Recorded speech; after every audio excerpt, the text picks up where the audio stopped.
다 같이 함께 읽겠습니다. 로마서 13장 11절부터 14절까지입니다. 시작. 또한 너희가 이 시기를 알거니와 자다가 깰 때가 벌써 되었으니 이는 이제 우리의 구원이 처음 믿을 때보다 가까웠음이니라. 밤이 깊고 낮이 가까웠으니 그러므로 우리가 어둠의 일을 벗고 빛의 갑옷을 입자. 낮에와 같이 단정히 행하고 방탕과 술 취하지 말며 음란과 호색하지 말며 쟁투와 시기하지 말고 오직 주 예수 그리스도로 옷 입고 정욕을 위하여 육신의 일을 도모하지 말라. 아멘.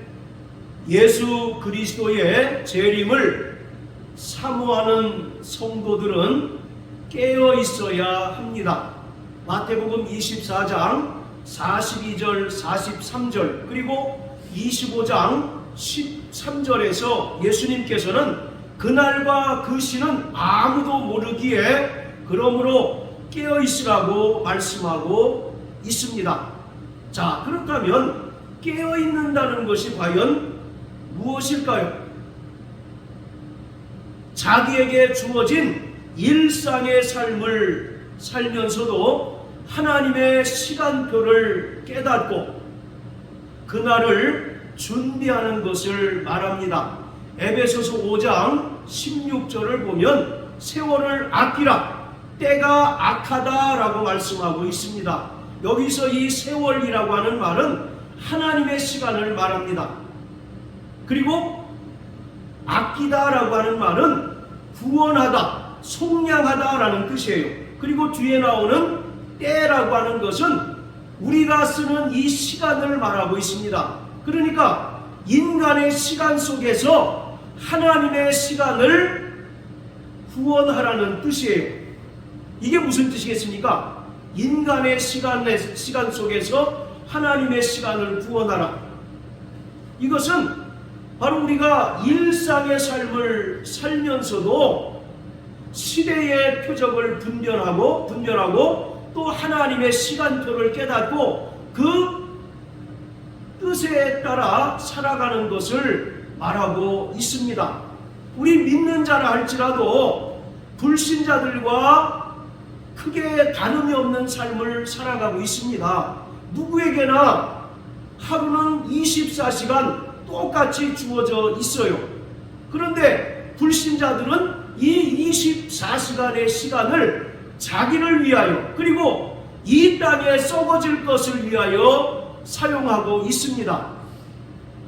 그렇지만 구원받은 성도들은 똑같은 시간을 통해서도 자신의 영혼의 때를 준비하고 하나님의 시간표를 깨닫고 그 시간표에 따라 살아가려고 몸부림치고 있습니다.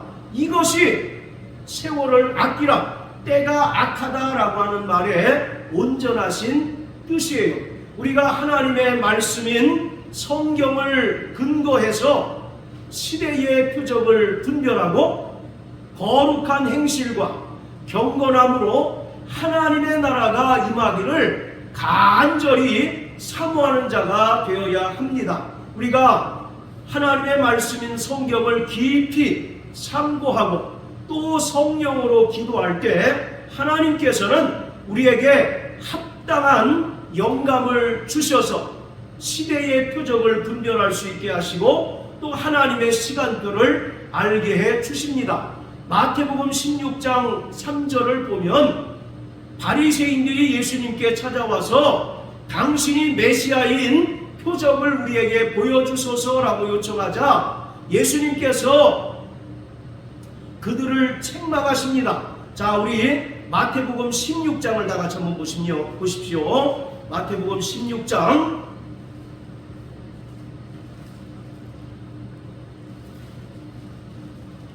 자, 3절입니다.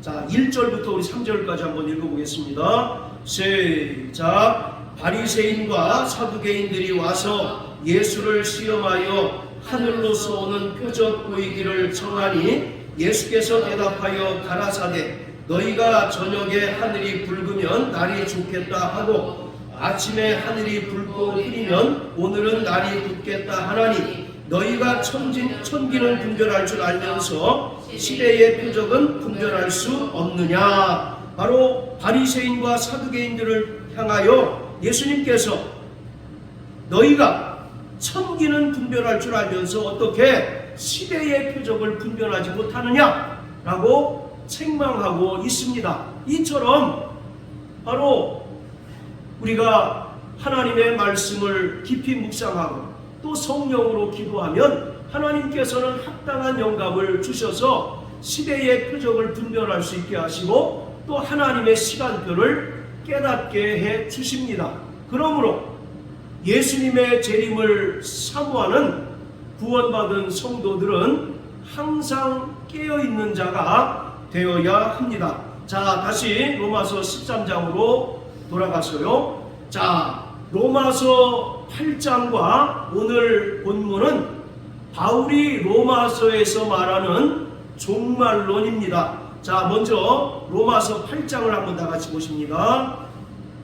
자, 로마서 8장 18절부터 25절까지 자, 같이 읽겠습니다. 시작. 생각건대 현재의 고난은 장차 우리에게 나타날 영광과 좋게 비교할 수 없도다. 피조물에 고대하는 바는 하나님의 아들들에 나타나는 것이니 피조물이 허무한데 굴복하는 것은 자기의 뜻이 아니요 오직 굴복해 하시는 이로 말미암음이라. 그 바라는 것은 피조물도 썩어짐의 종노릇한 데서 해방되어 하나님의 자녀들의 영광의 자유에 이르는 것이니라. 피조물이 다 이제까지 함께 탄식하며 함께 고통하는 것을 우리가 아나니 이뿐 아니라 또한 우리 곧 성령의 처음 익은 열매를 받은 우리까지도 속으로 탄식하여 양자 될 것 곧 우리 몸의 구속을 기다리느니라. 우리가 소망으로 구원을 얻었음에 보이는 소망이 아니니 보는 것을 누가 바라리요. 만일 우리가 보지 못하는 것을 바라면 참음으로 기다릴지니라. 자, 이것은 바울이 로마서에서 말하는 종말론입니다. 그리고 오늘 본문 13장 11절부터 14절까지도 바울이 말하는 종말론입니다. 8장과 13장 모두 바울이 이야기하는 종말론인데 두 종말론, 두 구절 사이에는 약간의 차이가 있습니다. 로마서 8장에서 말하는 종말은 개인의 구원을 말하는 것이 아니라 하나님의 목적을 이루는 바로 우주적인 종말을 말합니다. 새하늘과 새 땅이 도래하고 만물이 새롭게 회복되는 때가 있으니 그날까지 끝까지 믿음으로 견디고 인내할 것을 강조하고 있습니다. 신약 성경에는요 바로 종말을 두 가지로 설명하고 있습니다. 하나는 바로 우주적 종말. 자, 따라하세요. 우주적 종말.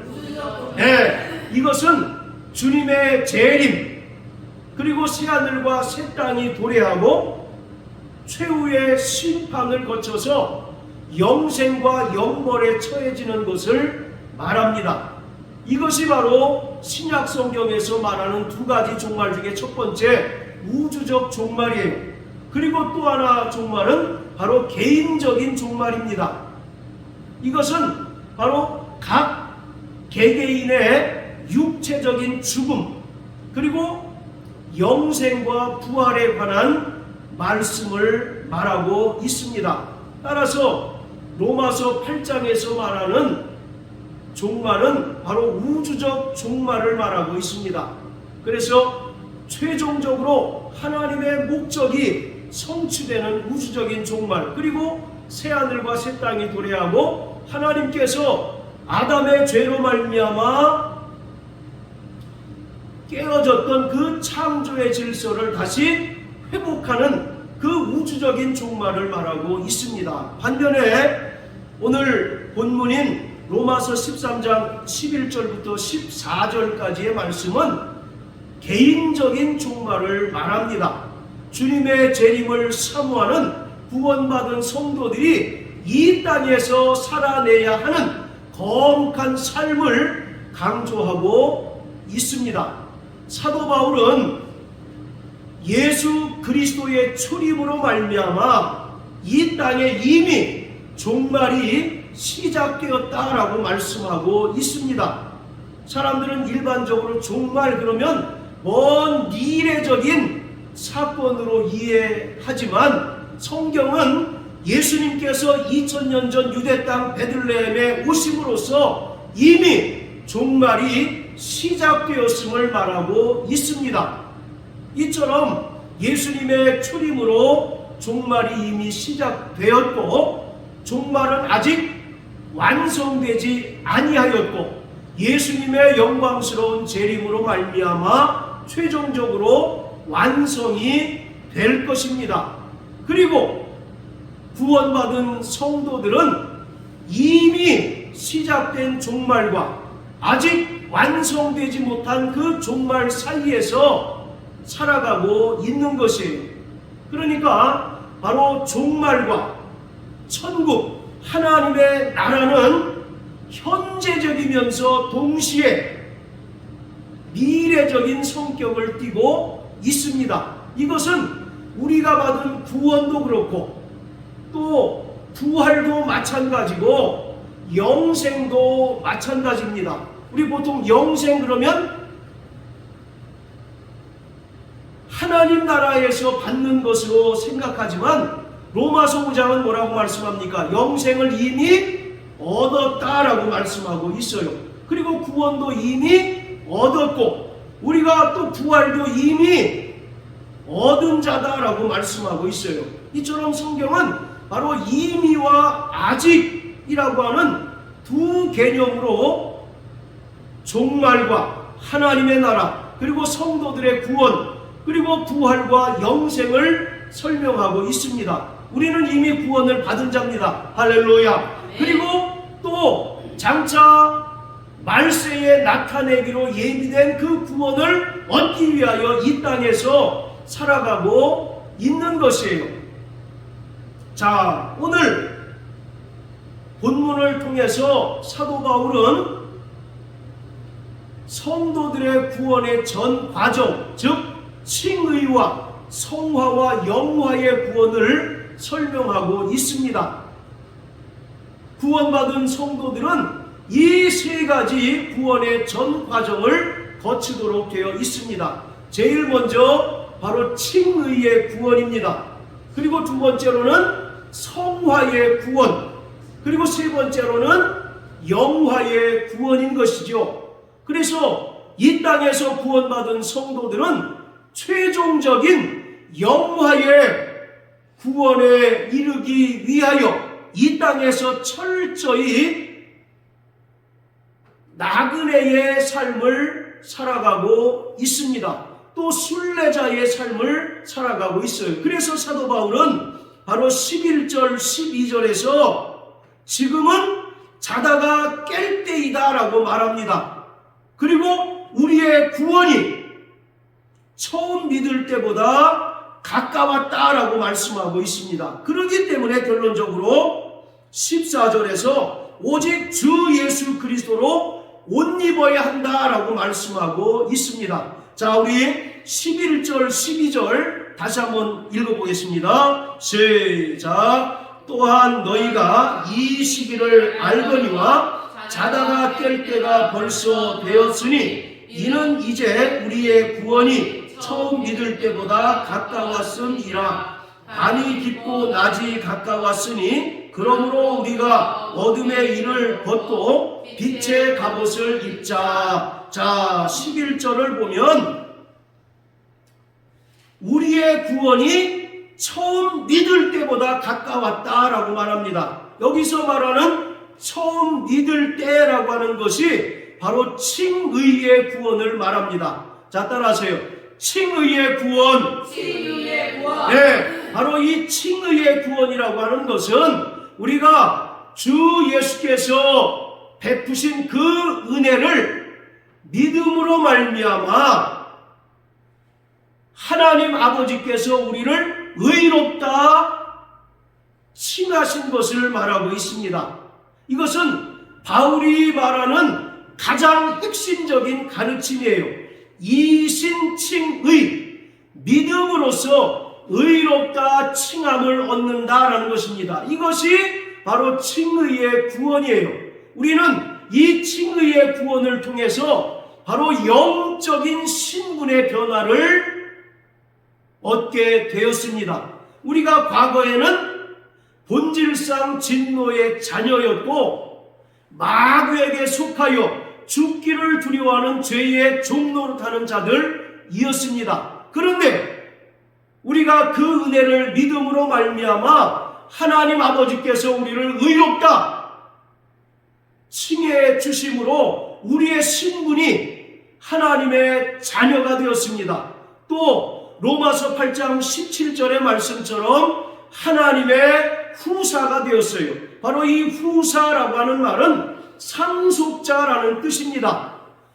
하나님의 나라를 상속받을 권한이 있는 자를 말하고 있습니다. 예수님께서 마태복음 25장 양과 염소에 비유해서 오른편에 있는 양들에게 축복하시면서 내 아버지께 복받을 자들이요 창세로부터 예비된 하나님의 나라를 상속받으라고 말씀하고 있습니다. 자, 이처럼 우리는 칭의의 구원을 통해서 영적인 신분의 변화를 얻게 되었습니다. 우리는 첫사람 아담이 죄를 범함으로써 죄값에 마귀에게 팔린 자가 되었습니다. 그런데 예수님께서 친히 이 땅에 말씀이 육신이 되어 오셔서 십자가에 달려 죽으시고 그 흘리신 핏값으로 우리를 사셨습니다. 할렐루야. 그렇기 때문에 이제 그리스도 예수의 은혜를 믿음으로 구원받은 자들은 더 이상 본질상 진노의 자녀가 아니라 하나님의 자녀가 되었고 또 하나님 나라를 상속받을 수 있는 하나님의 후사가 되었습니다. 자, 그뿐만 아니라 우리는 허물과 죄로 인하여 죽었던 자들인데 하나님께서 은혜로 우리를 살려주셨습니다. 할렐루야. 아멘. 이것을 성경은 첫째 부활이라고 말합니다. 요한계시록 20장에 보면 첫째 부활에 참여한 자가 복이 있다라고 말씀하고 있는데 사람들은 이 첫째 부활을 먼 미래적인 사건, 즉 예수님의 재림 후에 일어날 사건이라고 생각하지만 성경은 우리가 죄와 사망 가운데서 죽었던 자인데 그 은혜로 살리심을 받게 됨으로써 첫째 부활에 참여한 자가 되었다라고 말씀합니다. 자, 에베소 2장을 다 같이 한번 보십니다. 에베소 2장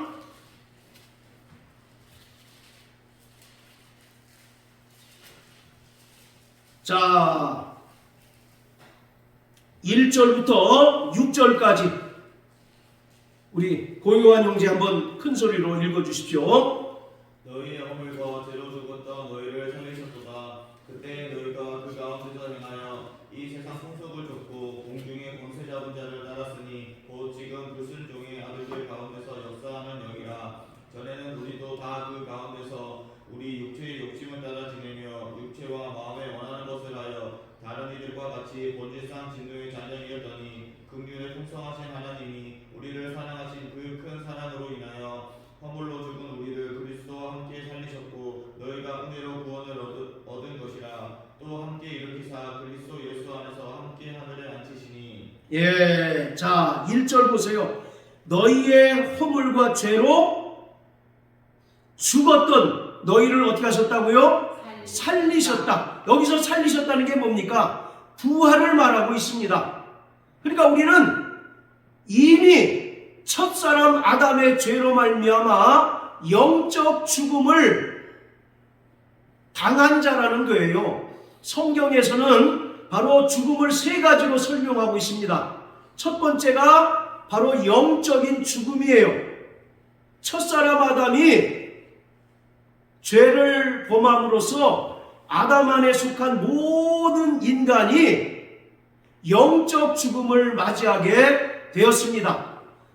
로마서 5장 12절을 보면 한 사람이 불순종함으로 말미암아 세상에 죄가 들어오고 그 죄로 말미암아 세상에 사망이 모든 사람 위에 왕노릇하게 되었다라고 말씀하고 있어요. 이처럼 첫사람 아담이 죄를 범함으로 말미암아 아담 안에 속한 모든 인간은 다 영적인 죽음을 당한 자입니다. 바로 이것이 첫 번째 죽음이에요. 자, 따라해 보세요. 영적 죽음. 네, 바로 이 영적 죽음은 하나님과 죄로 인하여 단절된 상태를 말합니다. 하나님과 죄로 인하여 원수된 상태를 말하고 있어요. 이사야서 59장 1절부터 3절까지를 보면 하나님의 손이 짧아서 너희를 구원치 못하심이 아니고 하나님의 귀가 어두워서 너희의 기도를 듣지 못하심이 아니라 하나님과 너희 사이에 죄가 가로막혀 있기 때문이다 라고 말씀하고 있습니다. 이것이 바로 영적인 죽음이에요. 그리고 성경이 말하는 두 번째 죽음은 바로 육체적인 죽음이죠. 누구나 다 때가 되면 낡은 옷을 벗어버리듯 이 육체를 벗어버릴 때가 있습니다. 그리고 세 번째 죽음이 바로 영원한 죽음이에요. 이것을 성경은 둘째 사망이라고 말합니다. 둘째 사망은 어디에 던져지는 겁니까? 꺼지지 않는 지옥 불못에 던져지는 것을 말하고 있어요. 자, 이와 같이 너희의 허물과 죄로 죽었던 너희를 살리셨다라고 말합니다. 우리는 이미 영적인 죽음, 즉 첫째 사망에 처해진 자였다는 것입니다. 그런데 하나님께서 그 은혜로 우리를 어떻게 하셨어요? 살려주셨습니다. 이것이 바로 첫째 부활인 것입니다. 자, 그리고 5절도 보세요. 허물로 죽은 우리를 그리스도와 함께 어떻게 하셨어요? 5절 허물로 죽은 우리를 그리스도와 함께 살리셨다라고 말합니다. 1절과 계속 반복해서 말하고 있습니다. 자, 그리고 6절도 또 함께 일으키사, 또 함께 일으켰다라고 하는 말은 우리를 다시 살리셨다, 즉 부활을 말하고 있는 것입니다. 그래서 우리는 이미 칭의의 구원을 통하여 첫째 부활에 참여한 자들입니다. 그리고 이제 장차 예수님의 재림 때 일어날 둘째 부활, 그것을 요한복음 5장에서는 생명의 부활로 말하고 있습니다. 불의한 자들이 참여하는 부활은 심판의 부활이지만 바로 구원받은 성도들이 얻게 되는 부활은 생명의 부활이에요. 이 생명의 부활, 둘째 부활은 첫째 부활에 참여한 자들만이 얻을 수가 있는 것입니다. 그래서 요한계시록 20장에 보면 첫째 부활에 참여하는 자가 복이 있는데 이러한 자들은 둘째 사망의 해를 입지 않는다라고 말씀하고 있어요. 자, 따라하세요. 나는 주님의 은혜로 말미암아 첫째 부활에 참여한 자다. 할렐루야. 이것이 바로 칭의의 구원입니다. 자, 다시 로마서 13장으로 돌아가서요. 자, 12절을 보면 어둠의 일을 벗고 빛의 갑옷을 입자라고 말합니다. 이것이 바울이 말하는 성화의 구원입니다. 우리가 단순히 칭의의 구원을 통해서 변화된 영적 신분을 얻은 것에서 멈춘 것이 아니라 이제 칭의의 구원을 받았다면 곧바로 믿음으로 행하는 삶으로 나아가야 한다는 것이죠. 이것이 바로 성화의 구원입니다. 여기서 말하는 빛의 갑옷은 뭐겠어요? 이것이 요한계시록 19장 9절에서 말하는 빛나고 깨끗한 세마포, 성도들의 옳은 행실입니다. 즉 성령 안에서 믿음으로 행하는 삶을 말하고 있습니다.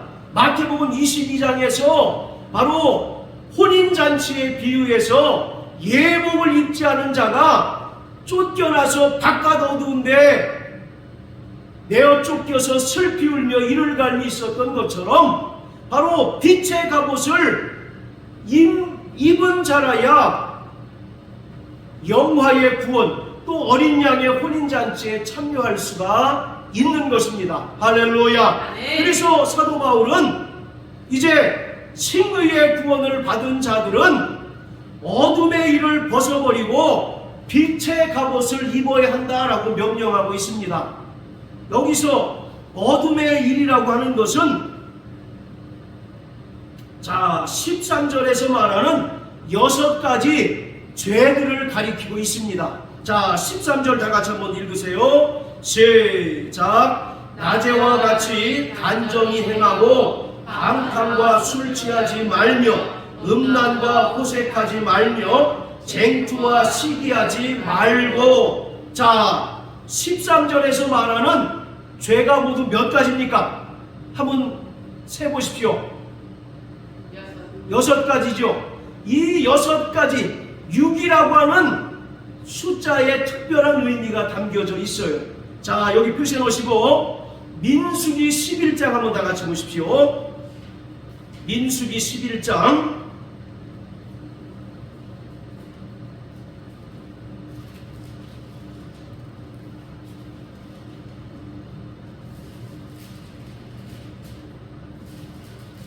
자, 4절부터 6절까지 시작. 이스라엘 중에 섞여 사는 무리가 탐욕을 품음에 이스라엘 자손도 다시 울며 가로되 누가 우리에게 고기를 주어 먹게 할꼬. 우리가 애굽에 있을 때에는 값없이 생선과 외와 수박과 부추와 파와 마늘들을 먹은 것이 생각나거늘 이제는 우리 정력이 쇠약하되 이 만나 외에는 보이는 것이 아무것도 없도다 하니. 5절에서 이스라엘 백성들이 지금 요구하는 음식의 재료가 몇 가지입니까?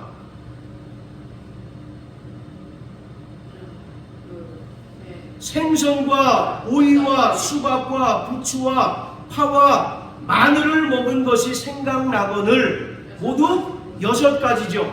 바로 이 6가지의 음식 재료는 6절에서 말하는 정력에 좋은 그러한 음식 재료들이에요. 여기 대표적으로 부추라고 나오죠. 부추. 부추가 한문으로는 정구지입니다. 정구지. 남자의 정력을 오래 지탱해 준다고 해서 정구지가 되는 거예요. 그래서 여기서 말하는 6가지의 음식은 전부 인간의 정욕과 관계된 것입니다. 우리가 애굽에 있을 때 비록 노예 신분이었지만 이런 것들을 마음대로 먹을 수 있었는데 도무지 이 광야에서는 만나밖에 먹지 못하니 이 어찌 좋을 수가 있을까라고 이렇게 탄식하고 있는 거죠. 이들은 만나로 만족하지 못하고 끊임없이 어떤 때를 추억하고 있습니까? 애굽에 종살이 할 때를 계속 추억하고 있습니다. 바로 애굽에서 바로에게 종살이 할 때 비록 종의 신분이었지만 이런 것을 마음대로 먹을 수 있었다라고 이렇게 고백하고 있는 거예요. 그러니까 하나님께서 은혜로 애굽에서 탈출시켜 준 것을 망각하고 여전히 그들은 과거 육신에 속하여 죄의 종 노릇하는 그 삶을 그리워하고 있다는 것입니다. 그것을 바로 사도 바울이 고려해서 염두에 두어서 바로 6가지의 죄를 말하고 있는 것입니다. 자, 또 고린도전서 5장을 한번 다 같이 보세요. 고린도전서 5장. 자, 11절 우리 사모님 한번 읽어주십시오. 이제 내가 너희에게 쓴 것은 만일 어떤 형제를 일컫는 자가 음행하거나 탐담하거나 우상 숭배를 하거나 후욕하거나 술 취하거나 도색하거든 사귀지도 말고 그런 자와는 함께 먹지도 말라 하니라. 예, 자, 여기서 말하는 죄가 또 몇 가지입니까? 6가지죠. 음행과 탐남과 우상숭배와 후욕과 술취함과 토색, 바로 6가지입니다. 자, 또 베드로전서 4장을 한번 다 같이 보세요. 베드로전서 4장.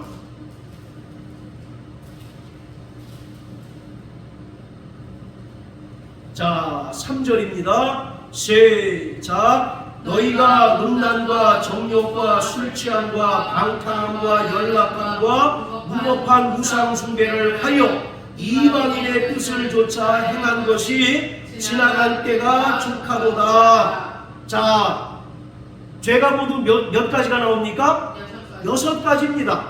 계속, 물론 그렇지 않은 경우도 있지만 의도적으로 6이라고 하는 숫자에 맞춰서 죄의 목록을 나열하고 있는 거예요.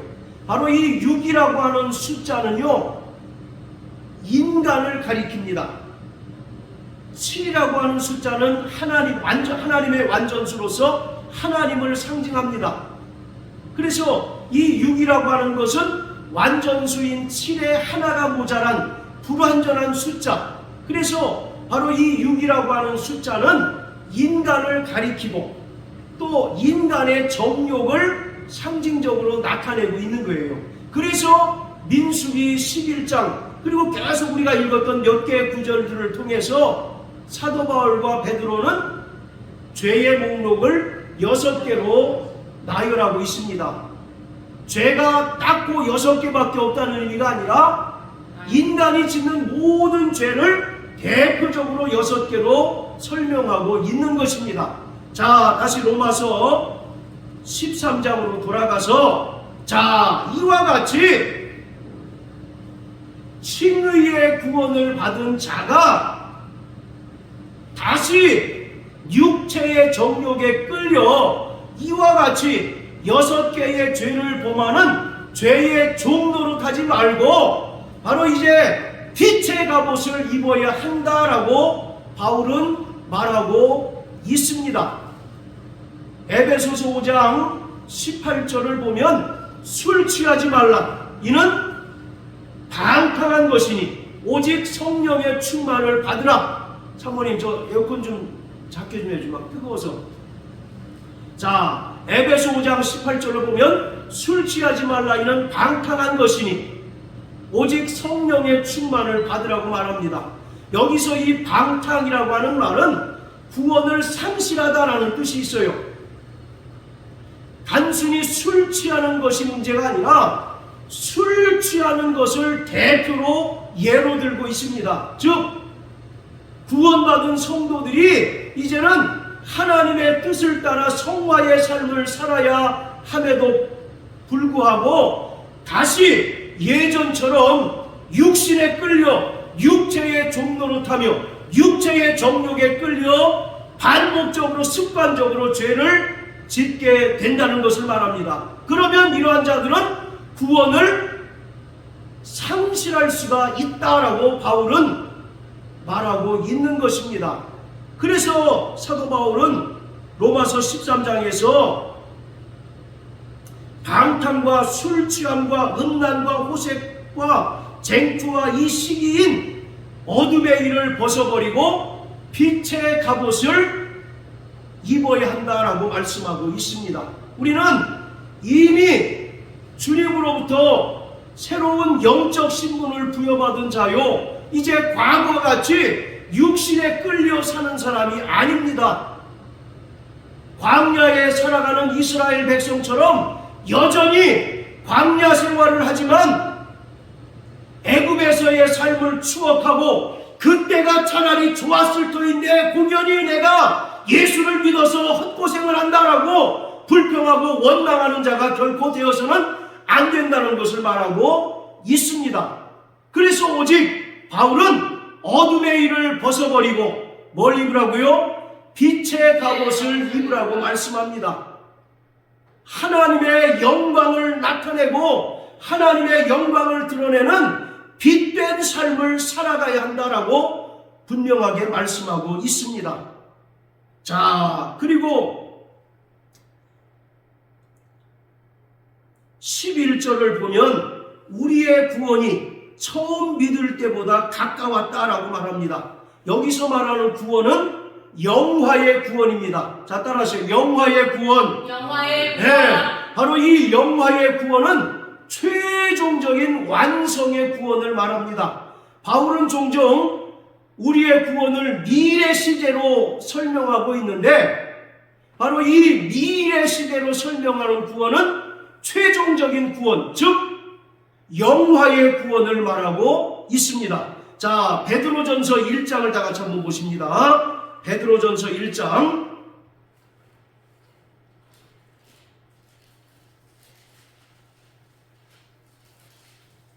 자, 3절부터 9절까지 시작. 찬송하리로다. 우리 주 예수 그리스도의 아버지 하나님이 그 많으신 긍휼대로 예수 그리스도의 죽은 자 가운데서 부활하심으로 말미암아 우리를 거듭나게 하사 산 소망이 있게 하시며 썩지 않고 더럽지 않고 쇠하지 아니하는 기업을 얻게 하시나니 곧 너희를 위하여 하늘에 간직하신 것이라. 너희가 말세에 나타내기로 예비하신 구원을 얻기 위하여 믿음으로 말미암아 하나님의 능력으로 보호하심을 입었나니 그러므로 너희가 이제 여러 가지 시험을 인하여 잠깐 근심하게 되지 않을 수 없었으나 오히려 크게 기뻐하도다. 너희 믿음의 시련이 불로 연단하여도 없어질 금보다 더 귀하여 예수 그리스도에 나타나실 때에 칭찬과 영광과 존귀를 얻게 하려 함이라. 예수를 너희가 보지 못하였으나 사랑하는도다. 이제도 보지 못하나 믿고 말할 수 없는 영광스러운 즐거움으로 기뻐하니 믿음의 결국 곧 영혼의 구원을 얻으니라. 아멘.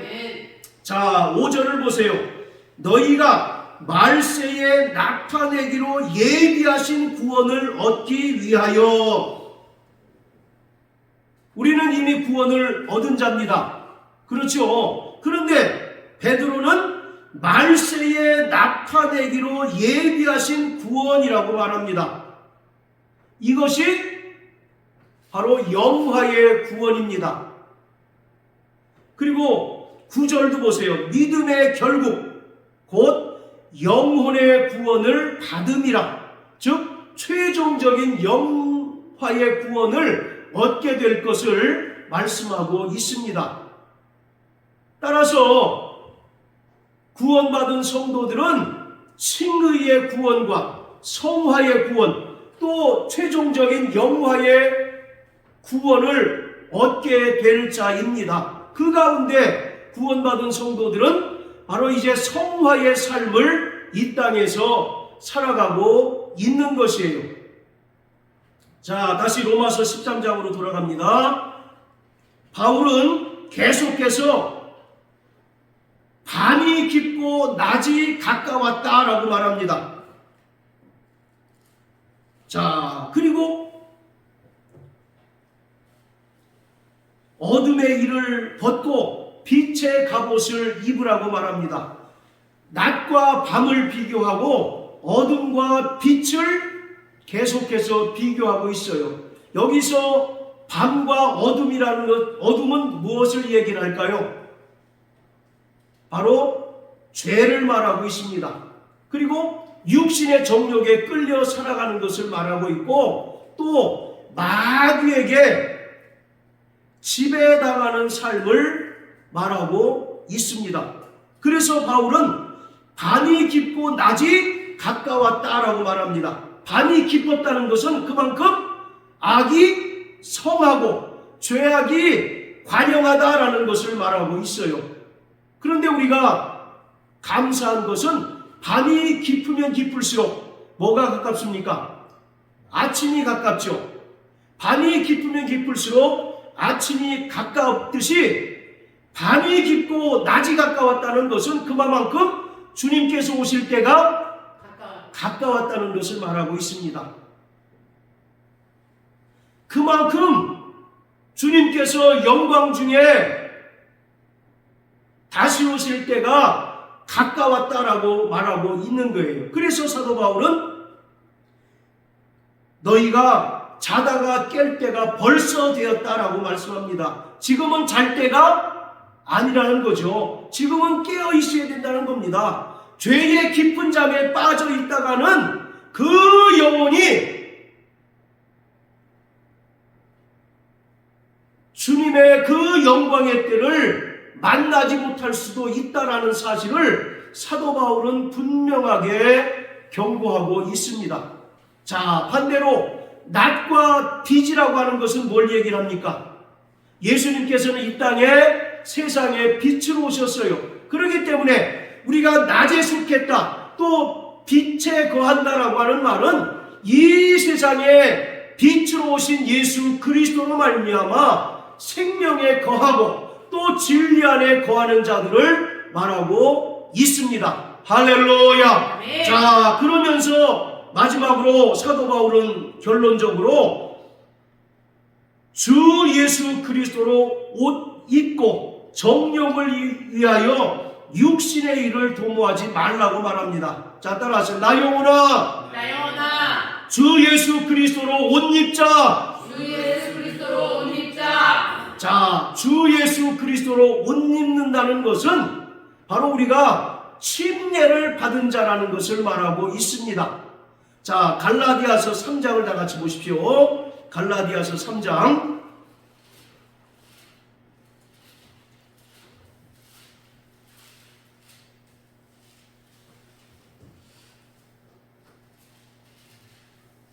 자, 26절, 27절 시작. 너희가 다 믿음으로 말미암아 그리스도 예수 안에서 하나님의 아들이 되었으니 누구든지 그리스도와 합하여 침례를 받은 자는 그리스도로 옷 입었느니라. 아멘. 자, 27절에 그리스도와 합하여 침례를 받은 자는 그리스도로 옷 입었다라고 말씀하고 있습니다.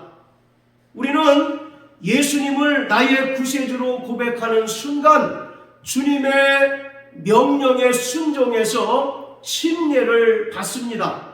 침례가 뭡니까? 우리가 침례를 통하여 구원받은 것이 아니라 허다한 무리 앞에서 침례를 통해서 나의 신앙을 고백하는 거예요.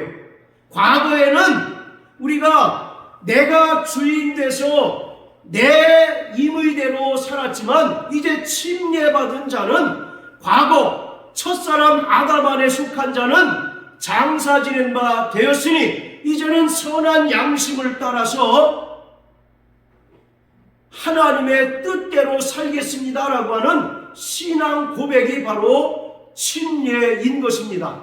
자, 베드로전서 3장을 다 같이 한번 보십니다. 베드로전서 3장.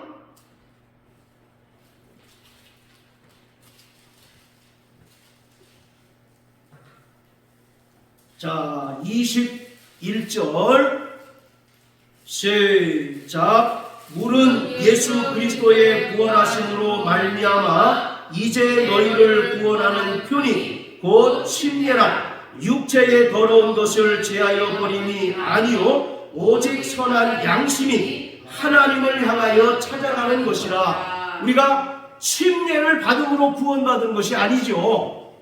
구원받은 자가 주님의 명령에 순종하여 침례를 받는 것입니다. 그래서 바로 침례는 구원의 표라고 말씀합니다. 허다한 무리 앞에서 내가 주 예수를 구세주로 영접하여 구원받았습니다라고 하는 사실을 증거하는 구원의 표입니다. 그래서 침례를 받은 자는 오직 선한 양심이 하나님을 향하여 찾아가는 것이다. 이제는 과거는 내가 주인 되는 삶을 살았다면 이제는 하나님께서 나의 주인이시고 나의 임금이 되셔서 철저히 그분의 명령을 따라 순종하며 살겠노라고 고백하는 것이 바로 침례인 것입니다. 유대인들이 할례를 받았다 할지라도 그 율법을 따라 살지 아니하면 그 할례가 바로 무할례가 되는 것처럼 우리가 주님을 구세주로 고백하고 또 그 명령에 순종하여 침례를 받았다 할지라도 우리가 주님의 명령을 따라 살지 않는다면 그 침례가 바로 의미가 없게 된다는 사실을 우리는 분명히 알아야 합니다. 그래서 우리가 주님의 명령을 따라 침례를 받음으로 그리스도로 옷 입은 자가 된 것입니다. 할렐루야. 아멘. 바로 그리스도로 옷 입었다는 것은 주님과 생사고락을 같이 한다는 거예요. 주님께서 십자가에 달려 죽으신 것처럼 나도 십자가에 못 박혀 죽었고 또 주님께서 죽은 자 가운데서 3일 만에 부활하신 것처럼 나도 주님의 부활에 연합한 자가 되었음을 우리가 믿음으로 시인하고 고백하는 것이 바로 침례인 것입니다. 자, 갈라디아서 2장을 다 같이 보시겠습니다. 갈라디아서 2장.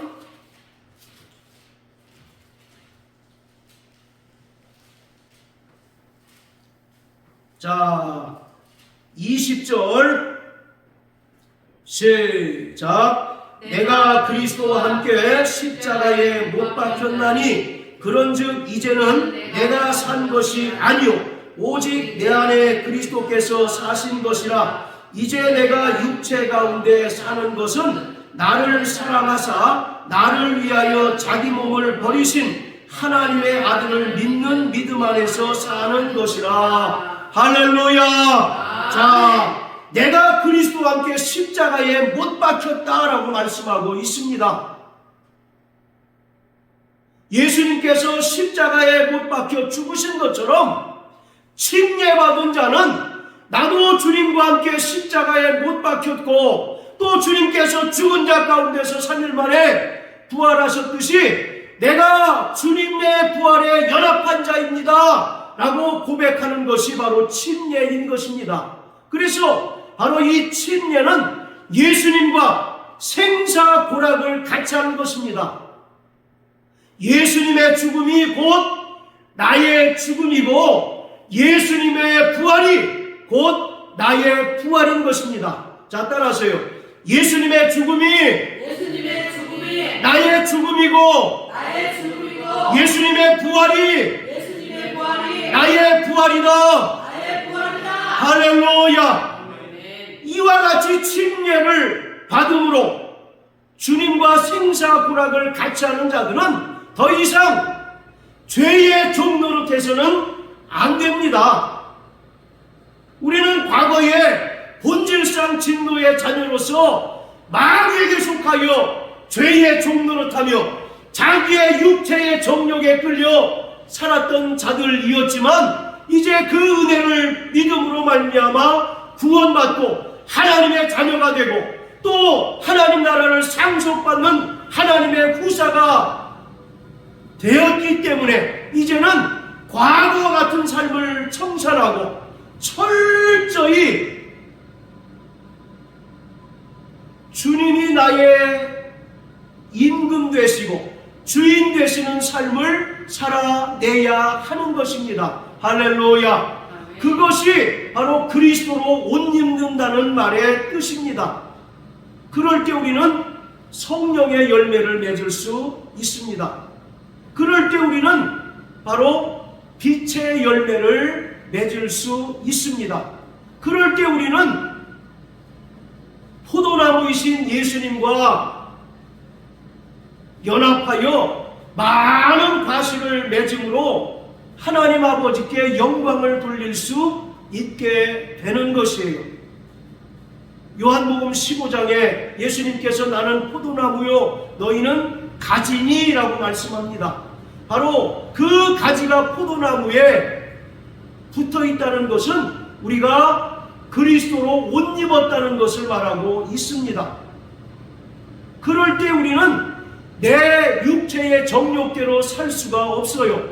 오직 이제는 예수님의 인격과 예수님의 성품을 닮아가는 삶을 살아갈 수가 있습니다. 갈라디아서 5장에 보면 우리 안에 육체의 소욕과 성령의 소욕이 서로 다툼으로 너희가 원하는 것을 하지 못하게 한다라고 말씀합니다. 육체의 소욕은 이러하니 이러한 자들은 하나님의 나라를 유업으로 받지 못한다고 말합니다. 하나님의 나라를 유업으로 받지 못한다는 얘기는 뭐예요?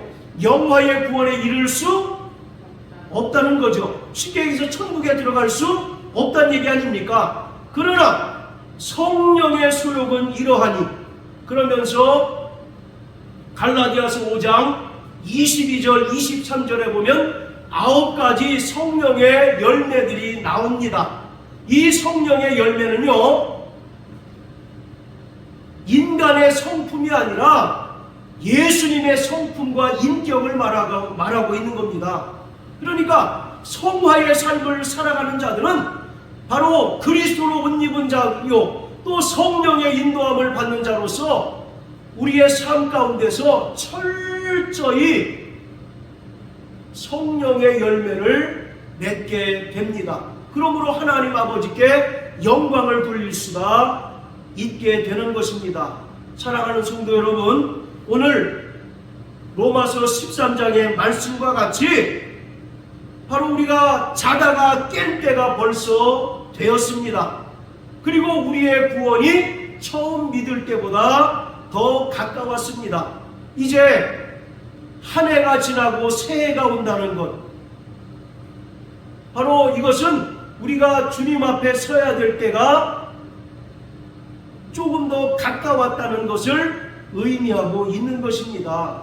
우리는 주님 앞에 모두 서서 자기의 행위에 대하여 자기 입술로 직접 다 직고해야 될 자들입니다. 그때 정말 우리는 부끄러움을 당하지 않기 위하여 자다가 깨야 합니다. 할렐루야. 그리고 어둠의 일을 벗고 빛의 갑옷을 입고 철저히 주님과 동고동락하고 주님과 생사불락을 같이 하는 그러한 삶을 살아내야 하는 자들인 것입니다. 이러한 자들이 장차 주님 앞에 섰을 때 잘했다 칭찬받고 또 영광의 아버지 나라를 상속받는 복을 누리게 됩니다. 사랑하는 성도 여러분, 어떠한 삶을 살아야 마땅하겠습니까? 죄의 깊은 잠에 취해 있는 자 없게 되시길 주의 이름으로 축복합니다. 정말 깨어 있어서 이제 정말 주님의 재림을 기다리고 날마다 어둠의 일을 버리고 빛의 갑옷을 입고 주님을 영화롭게 하는 믿음의 성도들이 되시길 예수님 이름으로 축복합니다. 할렐루야.